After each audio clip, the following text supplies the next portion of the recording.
It's Friday. Let's do some futzing. I've had a couple of comments about battery life, and the question I just got asked that put a bug in my ass to make this video was, when do you change the battery? Ideally, you'd change it every year or so. This one, this is the silver copy. I put the 1616 holder in. You're not supposed to put 1616s in 2032 spots. That's just a thing. 1616 be something like yellow that doesn't have a clock, and then that just works out fine. I've had other people say their batteries have fallen out or whatever. Take a piece of like blue tack or hell, crumpled up duct tape even, and like jam it in there when you put this, so if you do drop it, it doesn't fall out. The safest way to save your game is to use a dumper. Use a cartridge dumper, something to dump the save file so you can reload it back on. Anything on volatile memory is ephemeral. It will die. So keep that in mind. This is for people who don't have any other option. I had another guy in his part of the world. He can't get 2032s, and all he can get is 1616. So in that case, game on. But at the end of the day, as long as the cartridge has 3-ish volts, it should hold the save. This is silver. I put the battery in this in March 2022, I think is when I looked at the video. So that's been almost 1,000 days. It's been 960 some odd days, so almost 2.5 years. And power's on. I haven't played it. I've been bad. Life gets in the way, you know? And now, speaking of that, the job I have Fridays off, so I will keep trying to do Friday Night Futzins.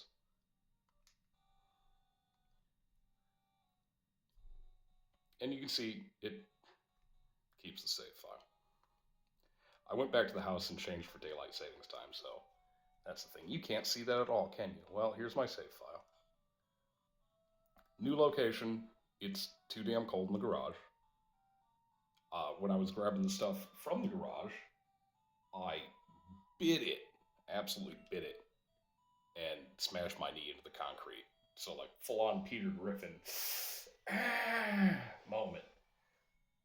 But I picked up this 64 from a dude on Craigslist, and it was a little beat, you know, kind of, but it's an atomic green.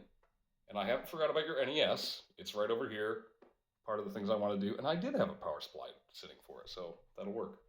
But yeah, I was going to use this. It's a little beat up. It's like, oh, the bass is nice. I'll just take my black one and do a two-tone bass. When I bit it in the garage, I broke the one good part on it. So, RIP Atomic N64. I at least got a power supply, and that's what I was missing, so I'll pay you $20 for that. That aside, let's get into silver, because this is what you want to see. What is the voltage at? If we want to get really scientific, I can take this power supply. I might actually do that in the future. How low can the battery get and it still work? Yes, the solders are kind of ugly.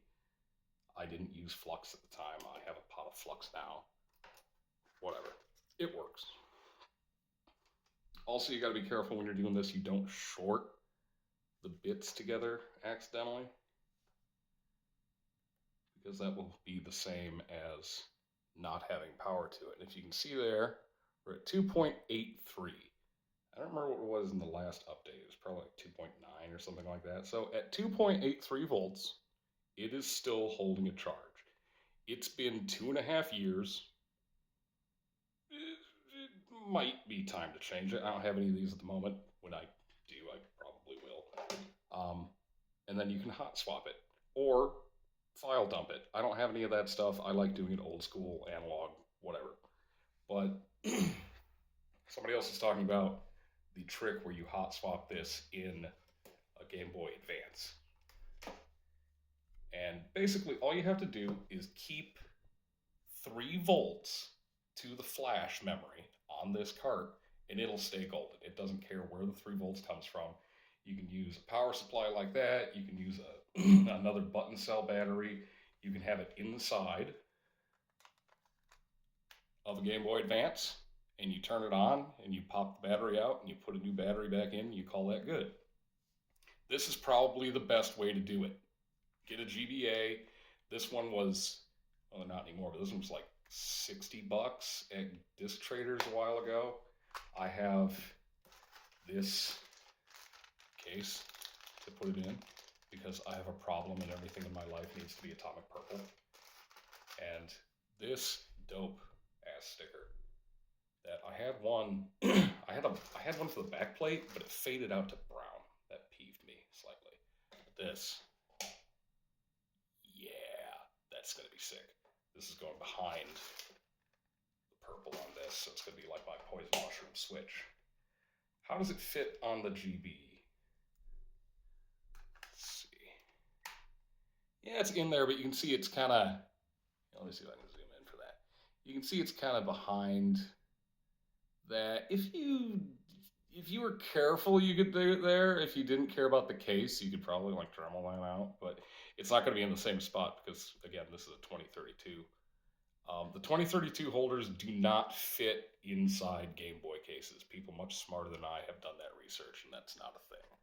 So, here nor there. Yeah, the easy way. The easy way, if you don't care about spending a few bucks, go get a cartridge dumper, and then you can do other weird stuff like mod your save files and stuff like that. If you have one laying around way, use a Game Boy Advance. This also works with the tacos. If you want to do it kind of secret squirrely, I wanted to put some, like you can get these loops for testing. I was going to solder some of those. Whoop, where are you at? There. Solder some of those there and there, or anywhere else, literally anywhere else on the plane that's part of the positive plane or the negative plane. It works. And yeah, you can use 2 AA batteries, you can use coin cells, you can use a power supply, you could use one of those shake weight flashlight things and just make sure you're shaking it the whole time. Watch out for your carpal tunnel. But yeah, deuces.